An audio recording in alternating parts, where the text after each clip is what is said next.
남태평양의 광활한 대륙, 캥거루와 코알라의 나라로 유명한 나라. 호주를 떠올리면 대부분 풍요롭고 안정된 선진국의 이미지가 먼저 생각나실 겁니다. 실제로 이 나라 국민들의 개인 자산 규모는 세계 상위권에 속하고 있고 사회복지 시스템도 체계적으로 잘 운영되고 있는 편이죠.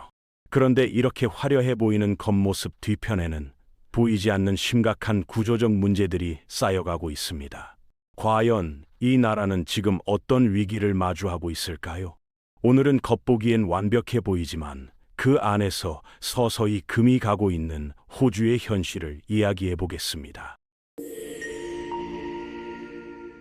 먼저 호주 경제를 이야기할 때 가장 먼저 짚고 넘어가야 할 부분이 있는데요. 그것은 바로 천연자원에 대한 극심한 의존도라고 할 수 있죠. 이 나라가 해외로 내보내는 물건들을 살펴보면 대다수가 가공을 거치지 않은 원료 상태의 광물 자원이라는 사실을 알 수 있습니다.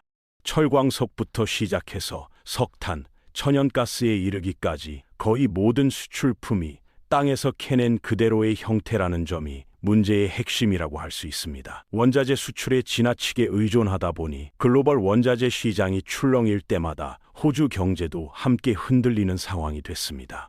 2000년대 초중반 중국이 무섭게 성장하던 시기였을 때 호주는 그야말로 황금기를 맞이했었습니다. 중국이 산업화를 가속화하면서 철광석과 석탄을 엄청난 양으로 사들이기 시작했고 당연히 가격은 치솟았죠. 자원 수출이 워낙 잘 되다 보니 다른 산업에는 점점 관심이 줄어들었습니다. 돈이 너무 쉽게 벌리니까 굳이 어려운 길을 택할 이유가 없었던 거죠.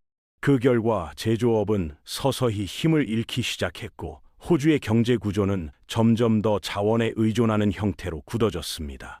그런데 더 큰 문제는 호주가 여전히 석탄에 지나치게 의존하고 있다라는 겁니다. 지금 전 세계가 탄소를 줄이고 친환경 에너지로 전환하는 흐름 속에 있는데요. 이런 상황에서 석탄 수요가 계속 늘어날 거라고 기대하기는 어렵습니다. 재생에너지 생산 비용이 빠르게 떨어지면서 석탄 발전소들은 점점 경쟁력을 잃어가고 있습니다. 그런데도 호주는 여전히 석탄 판매에서 손을 떼지 못하고 있죠. 이 부분이 참 안타까운 현실입니다. 호주는 여전히 석탄 수출에 크게 의존하고 있습니다. 2023년 기준 호주의 석탄 수출액은 약 910억 호주 달러, 우리 돈으로 약 80조 원에 달했죠. 이 금액은 전체 수출의 10에서 12% 정도를 차지하는 규모입니다. 문제는 전 세계가 탄소 감축과 친환경 에너지 전환으로 나아가면서 주요 구매국들이 하나 둘씩 석탄 사용을 줄이겠다고 나서고 있다는 점입니다. 일본과 한국은 물론 최대 수입국인 중국조차 탈석탄 방향을 공식화했죠. 이런 흐름 속에서 호주의 석탄 의존 구조는 점점 더 불안한 리스크로 변하고 있습니다. 호주는 자원을 팔아서 큰 돈을 벌고 있지만 그 돈을 잘 관리하지 못하고 그냥 써버린다는 게 문제입니다.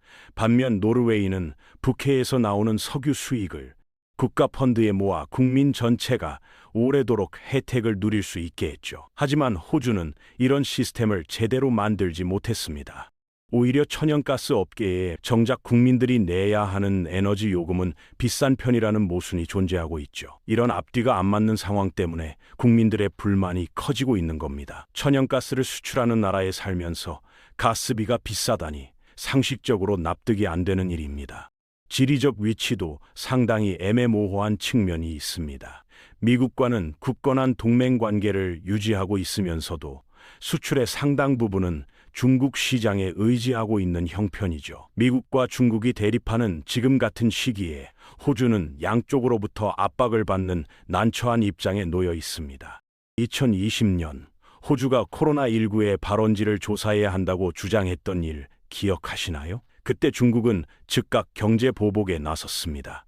호주산 와인에는 200% 넘는 관세를 부과했고 석탄 수입은 아예 전면 중단해버렸죠. 이 사건은 호주가 얼마나 중국 시장에 의존해 왔는지를 여실히 보여준 사례였습니다. 한 나라의 경제를 지나치게 의존하는 게 얼마나 위험한 일인지 그때 호주는 뼈저리게 깨달았던 겁니다. 그 이후 호주 정부는 수출 시장을 다변화하려 했지만 중국만큼 큰 시장을 단기간에 대체하는 건 현실적으로 거의 불가능했습니다. 그런데 호주를 더 큰 위기로 몰아넣은 건 바로 부동산 시장이었습니다. 시드니나 멜버른 같은 대도시의 집값은 세계 어디에 내놔도 최상위권에 속하죠. 평범한 직장인이 집 한 채를 사려면 연봉의 11배가 넘는 돈을 빌려야 할 정도입니다.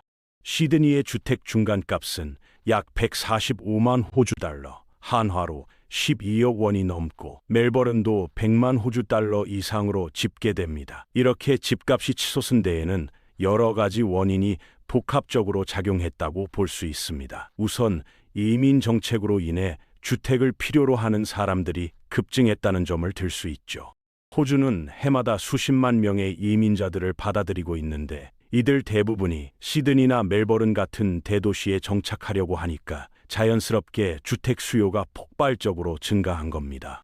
여기에 부유한 해외 투자자들까지 가세했습니다. 이들은 호주 부동산을 안전한 자산으로 여기고 투자처로 삼았는데 중국이나 홍콩, 싱가포르에서 온 투자자들이 대거 몰려들었죠. 이들은 주로 신축 아파트나 고급 주택을 사들였는데 이것이 시장 전체의 가격 상승세를 견인하는 역할을 했다고 볼 수 있습니다.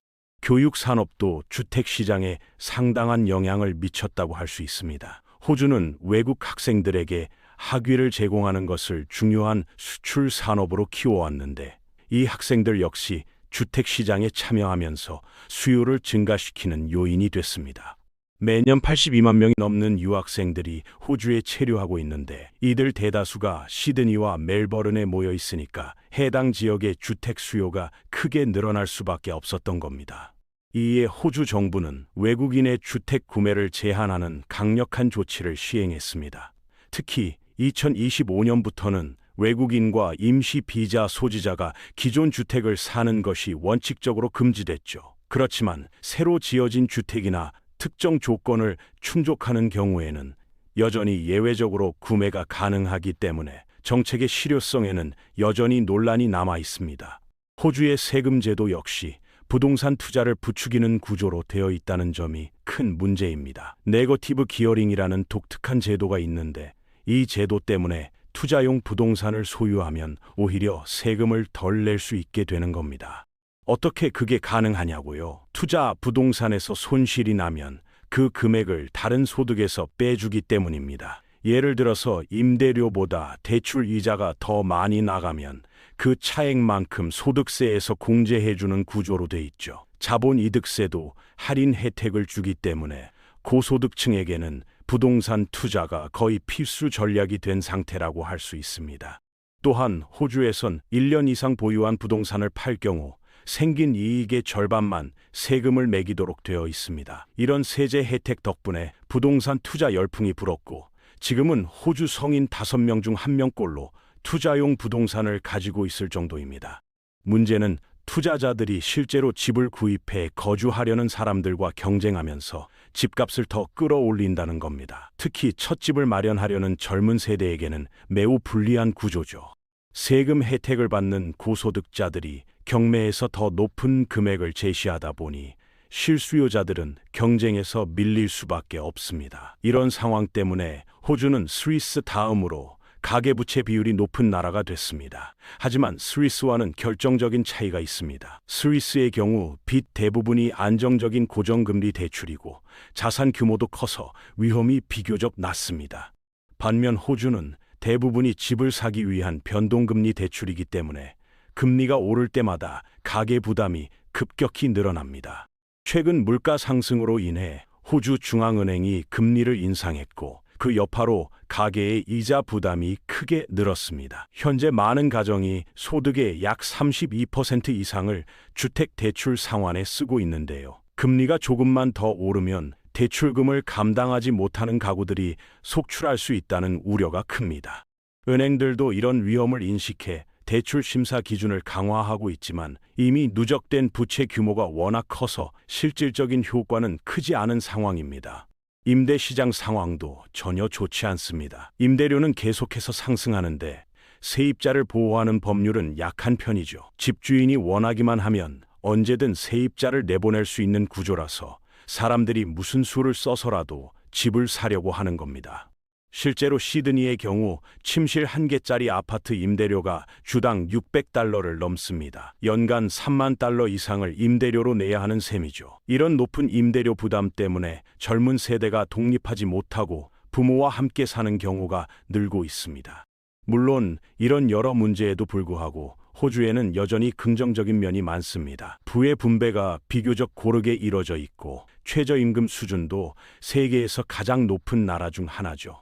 의료와 교육 접근성도 매우 뛰어납니다.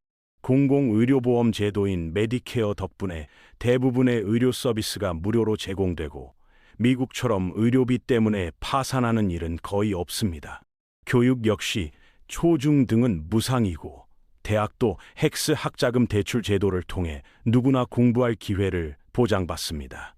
이런 이유로 많은 사람들이 여전히 호주를 살기 좋은 나라, 이민 가고 싶은 나라로 꼽고 있죠. 다만 문제는 이런 장점들이 부동산 문제 때문에 점점 빛을 잃고 있다는 겁니다. 아무리 좋은 복지 제도가 있어도 집이 없으면 그 모든 게 무의미해지니까요.